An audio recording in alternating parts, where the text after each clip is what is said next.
Virus patients in South Korea test negative for the virus and are discharged from hospital.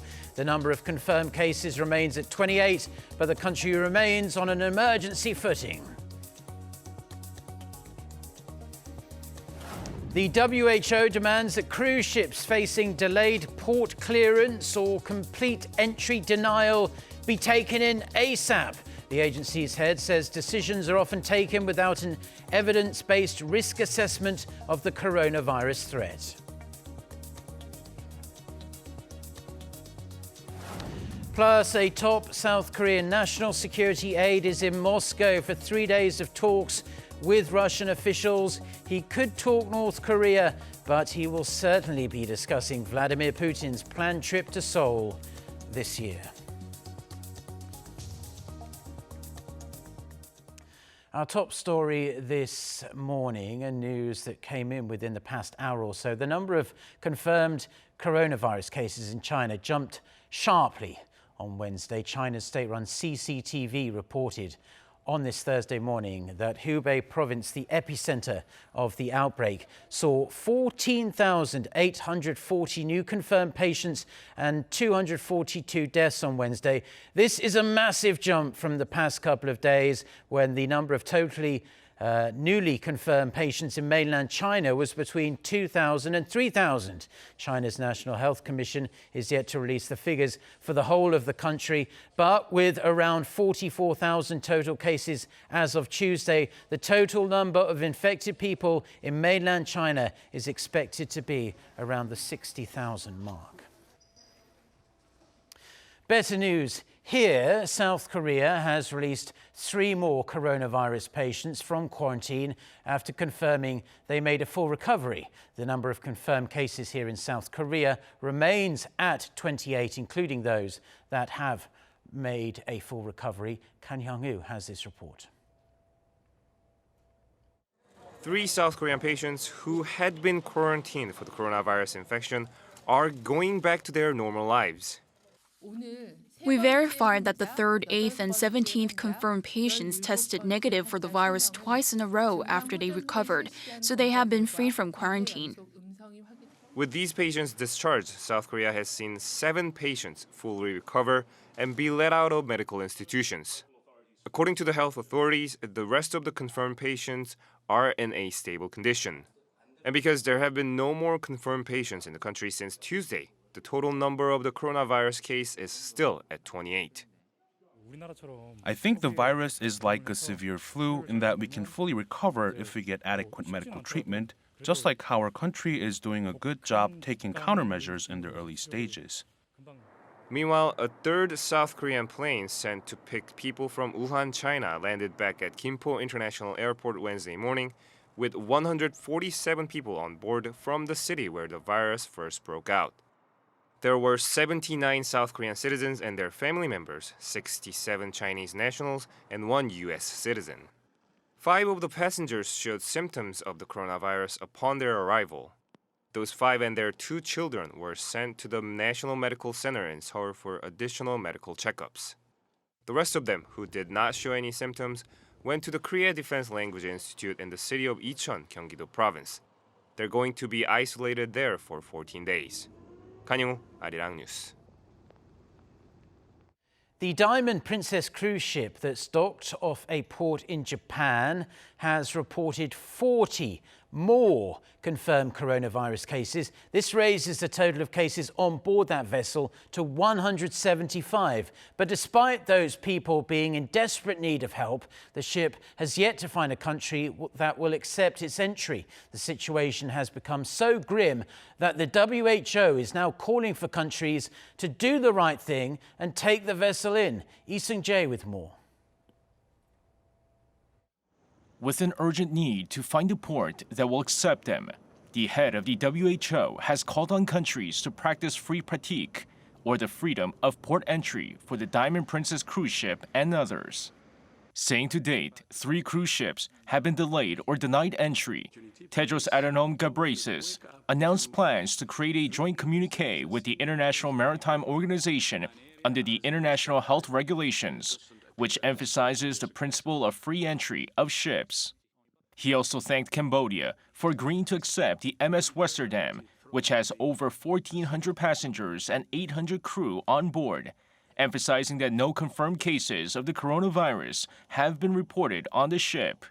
However, among the 48 newly confirmed cases outside mainland China on Wednesday, 40 of them were among those aboard the Diamond Princess, which is still stuck at Japan's Yokohama port.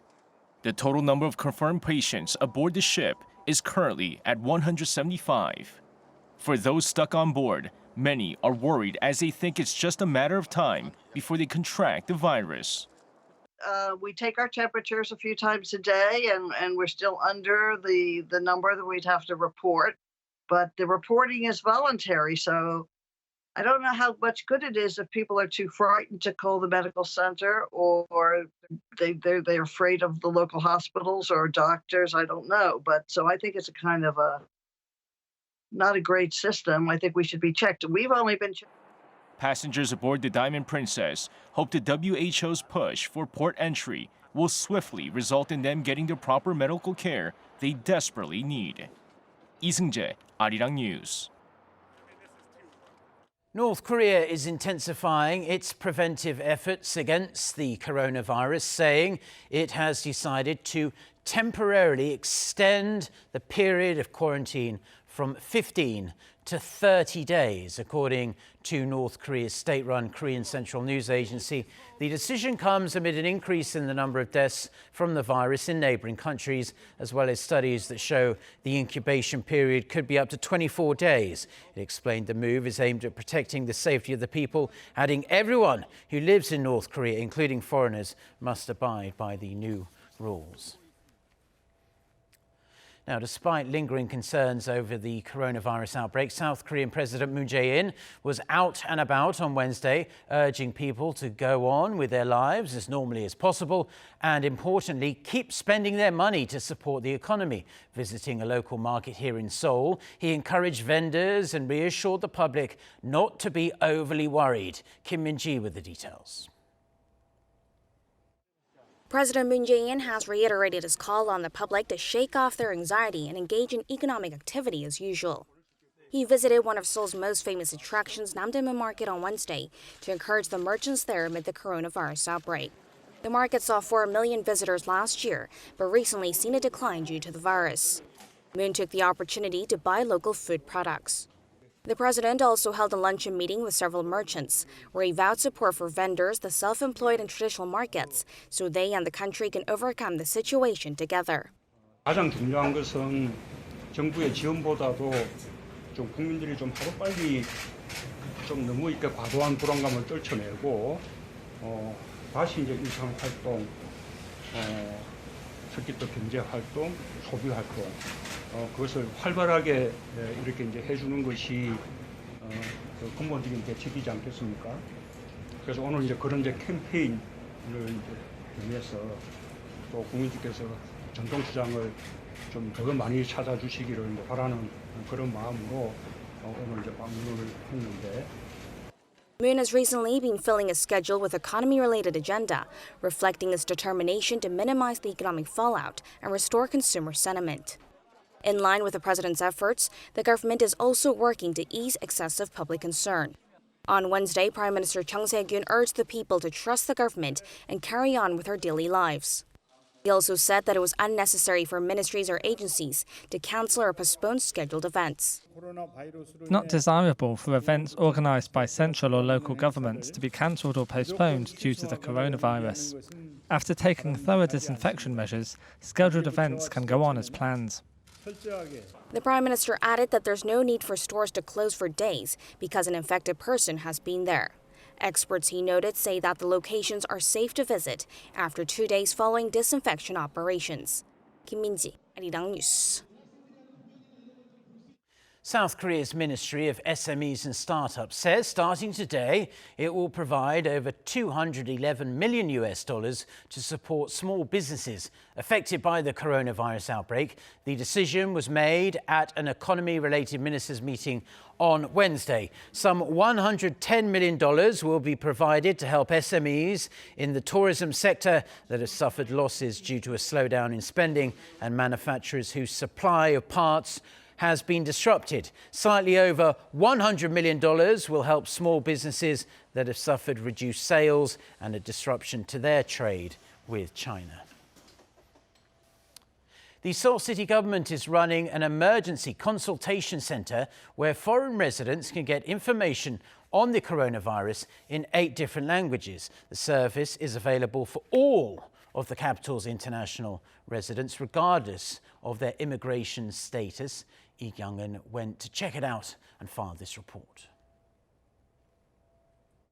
The Seoul Metropolitan Government announced on Tuesday that it has designated its Southwest Global Center as an emergency coronavirus center for foreign residents. Here, they can report suspected cases, find out how to get to designated hospitals, and have someone come with them to hospital to help with translation if needed. The center is located in Yeongdeung-pogu district, which is home to some 40,000 foreign residents. They make up nearly 14% of the district's total population, which is the highest concentration of foreign residents in Seoul. The service is available in 8 languages, including English, Chinese, Vietnamese, and Tagalog. This is to make sure that foreign residents can fully receive public support that they could miss out on due to the language barrier. Actually, language barrier is the most important for any person. So it's helping us about our situations. They can provide us information in our language. So it's very helping. The city also offers the service to undocumented foreign residents, a measure necessary to effectively contain the virus. Undocumented foreign residents can come here without having the fear of being reported to immigration. That exemption is necessary to encourage potential patients to report their cases at early stage and stop the virus from spreading. Along with the city's efforts, the South Korean government will provide financial support for any infected foreign residents. It will cover all costs associated with the treatment, as well as an allowance of roughly $380 for the 14-day quarantine period. Lee Kyung-eun, Arirang News.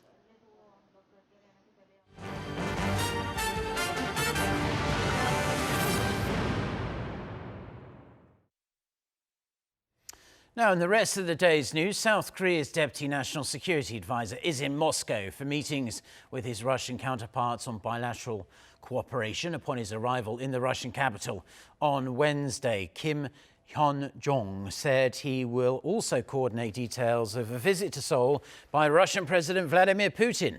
The Russian leader is expected to come to South Korea this year to mark the 30th anniversary of the establishment of their diplomatic relations. Kim, however, refused to comment on whether talks related to North Korea could come up in Moscow, but insisted he would not meet any North Korean officials during his stay. Watchers say Kim's Moscow visit could breathe fresh life into denuclearization talks, as it comes just days after he visited the US for meetings with senior American officials. Russia's ambassador to North Korea thinks it's unclear whether Pyongyang will conduct another nuclear test in the coming weeks or months. Speaking to a Russian state-run TV station on Wednesday, Alexander Machegora explained Kim Jong-un said at the plenary meeting of the ruling Workers' Party of Korea last December that there's no longer the need to adhere to the duties that do not conform to the principle of give and take. However, he quoted Kim as saying a new nuclear test is no longer meaningful as all of the regime's scientific programs have been sufficiently implemented. A new Greenpeace report shows air pollution from burning fossil fuels is responsible for more than 4 million premature deaths around the world each year, incurring an annual global economic cost of nearly $3 trillion US dollars. The report also warns that air pollution is especially detrimental for children in low-income countries. Kim Hyo-sun has this report. The study shows air pollution causes 40,000 premature deaths in South Korea alone every year. A report published by Greenpeace Southeast Asia and the Center for Research on Energy and Clean Air estimates that around 4.5 million people died prematurely each year as of 2018 due to air pollution caused by the burning of fossil fuels. By country, China topped the list with 1.8 million annual premature deaths, followed by India with 1 million and the U.S. with 230,000. The annual premature death toll within the European Union stood at 380,000. The NGO also argues that air pollution can incur an annual global economic cost of 2.9 trillion US dollars. The figure is equivalent to 3.3% of the global GDP. China, the US, and India are the hardest hit financially by the impact of polluted air, with estimated costs of $900, $600, and $150 billion each year, respectively. The report also stressed that dirty air is a great threat to children, especially those in low-income countries, pointing to an estimate that 40,000 children die each year before they reach their 5th birthday due to air pollution. It highlights that shifting to a clean energy and transport system would have economic as well as health benefits.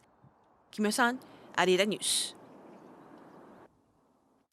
The Oscar success of the South Korean film Parasite has prompted a massive surge in the number of people in North America going to watch the movie. After winning 4 Academy Awards, the black comedy has already seen a huge spike in sales, both online and at box offices in the region. According to US ticketing firm Fandango, Parasite has received an Oscar online ticket bump of over 440%. Movie ticket revenue tracker Box Office Mojo reports Bong Joon-ho's latest film is the 4th most reserved movie in the US and Canada after doubling screening locations to around 2,000 cinemas across the region.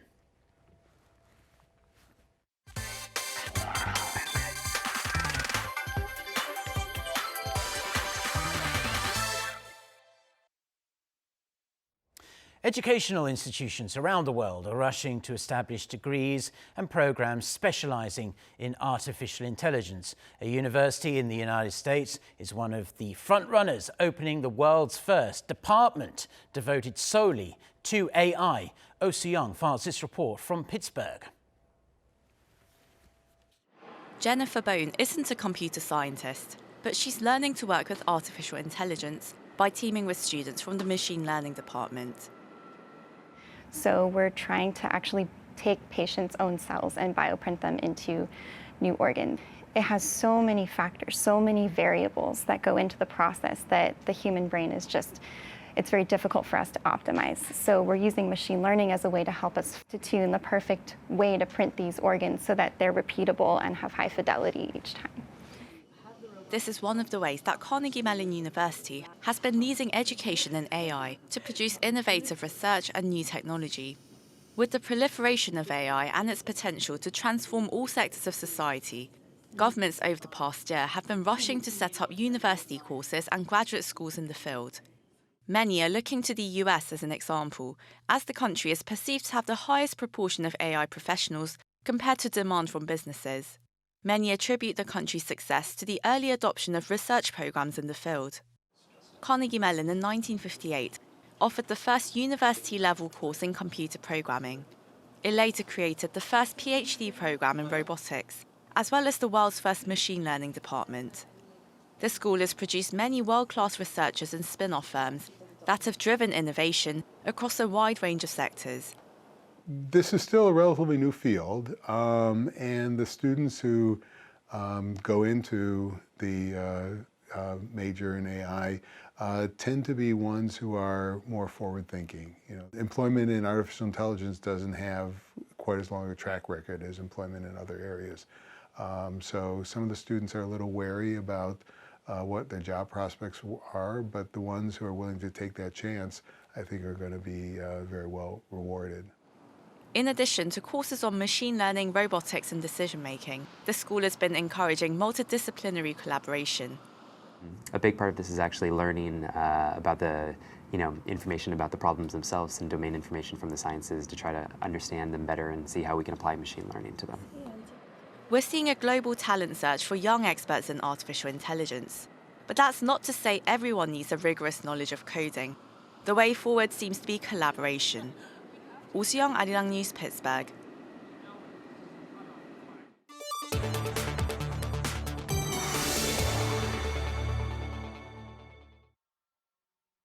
Democrat candidates running to get their party's ticket in the 2020 US presidential election have wrapped up voting in 2 of the 50 states up for grabs. Nevada and South Carolina are next on their extremely busy schedule. For more on this and other news from around the world, let's turn to our Yoon Jung-min. Jung-min, tell us more. Well, Mark, the first Democratic caucus and primary pretty much helped shaping 2 frontrunners out of more than 10 candidates. They are Bernie Sanders and Pete Buttigieg. But some say it's too early to tell because these 2 candidates are neck and neck. Eyes are on how well they do in Nevada and South Carolina in the coming weeks, not to mention Super Tuesday. To give you the schedule lying ahead, Nevada will hold its caucuses next Saturday, February 22nd, and South Carolina will hold its primary on February 29th. Unlike in Iowa and New Hampshire, where the white population is predominant, Nevada will have more votes from Latinos and South Carolina from African Americans. So it really does depend on how many votes they get from more diverse ethnic groups. Joe Biden sank to 5th in New Hampshire, but he hopes to do well in the upcoming states because he has historically strong support among the Black population. Finally, Super Tuesday is on March 3rd. 14 states will allocate 1,357 delegates on that day alone. Whoever reaches the magic number, 1,991, will secure the nomination at the Democratic National Convention in July. Iran claims its satellite carriers are not for military purposes after France announced Sunday's satellite launch. Iran's defense minister said on Wednesday that its satellite rockets had nothing to do with its military activities. The minister added a satellite might be used for defense-related purposes, but it's not defensive in nature. He said, therefore, the country will keep pursuing its plans. On Sunday, Iran launched its satellite Zafar-1, but it failed to reach orbit. France criticized that the launch as a violation of UN Security Council resolutions. BP's new chief says the British energy giant will reduce its carbon footprint to reach a net zero goal by 2050. During a speech on Wednesday, CEO Bernard Looney said he would shrink the oil firm's carbon footprint to net zero by cutting more greenhouse gas emissions every year than produced by the whole of the UK. He added BP needed to change to reach this goal. He said BP will invest more in low-carbon businesses and less in oil and gas over time.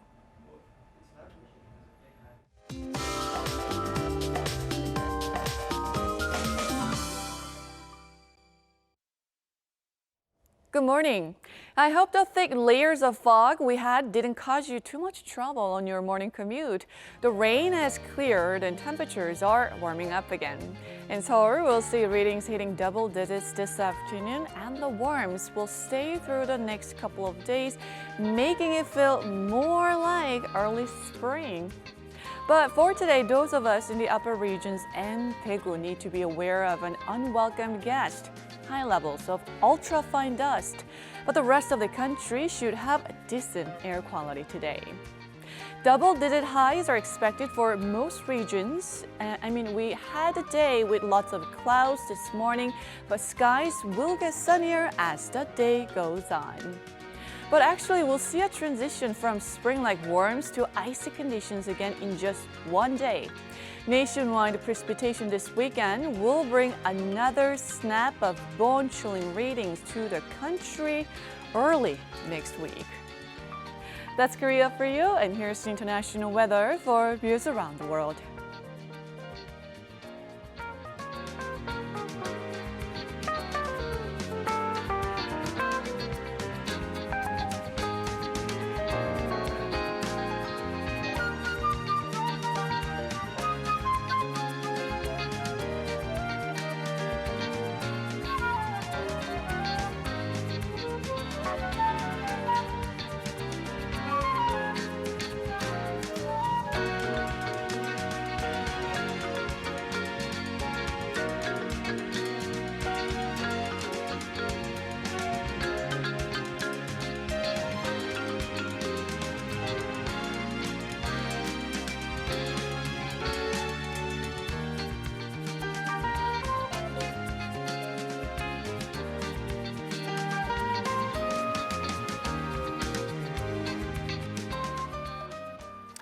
Well, that's all the news and weather we have for now on this Thursday morning here in Seoul, South Korea. Please stay tuned to us here on Arirang TV. And a reminder that our next newscast is coming up at noon Korea time in around 90 minutes from now. So until then, goodbye.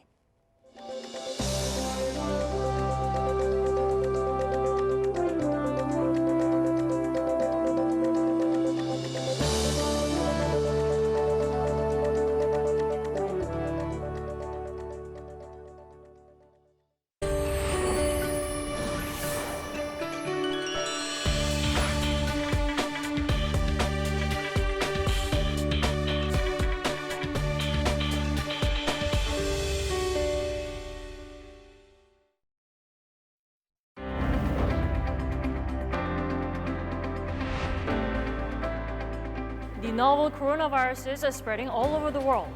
To prevent the virus from spreading further, it's essential to attend to personal hygiene and take preventive measures. Rule number 1 for preventing the infection.